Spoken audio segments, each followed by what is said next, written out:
And it's not about stranger danger because most molesters are familiar figures to them. You teach them about good touch, bad touch by telling them really hard and fast rules. Anything where the bathing suit goes. No adult should ever touch except a doctor when your parents are present. It's very simple and it's straightforward. But the other important thing is you want to teach children to trust their guts, because they have a really supreme gut instinct. In fact, they're taking in information in more ways than you and I. So letting them appreciate their feelings when something feels creepy is really important too. Well, how do you teach them in a way that doesn't create a fear? Because I think that's the problem a lot of parents have. They want to tell their kids about this, but they don't want their kids to be unnaturally afraid of adults. Of course. So it has to be done in a non-threatening, non-fear-based way where you're basically going to say, most people are good, honey. Most people in the world would never, ever want to hurt you. And please keep in mind that sexual abuse at the time to the child is sometimes internalized as pleasure. You know, the psychological wounds take a long time to work their way through.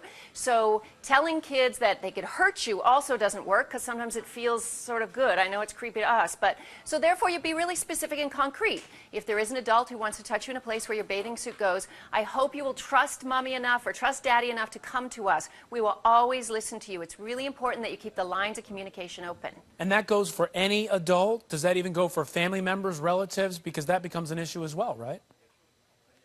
I would think so. Once the child is past diaper age and doesn't need assistance cleaning down there, then yeah, it's doctors and parents if they're investigating an injury, perhaps. Okay, now I have one other question for you. A lot of times parents will say to their kids, hey, go give that person a hug, or oh, that's your uncle, that's your aunt, go give them a hug. And the child might say, you know, I don't want to, or do I have to? What do you say about that? Because I understand the idea of trying to encourage the kid to connect with family members or friends, but what if the child is saying, I don't feel comfortable? Absolutely, Ryan. You are right on. You should never ask a child to do any kind of affection that they don't feel comfortable with. If they don't want to even, I remember there's so many kids even in the autism spectrum who won't look people in the eye or shake hands or whatever. Don't force them. They'll come around when they're ready. Just model the behavior that you think is healthy and that you want done in your family.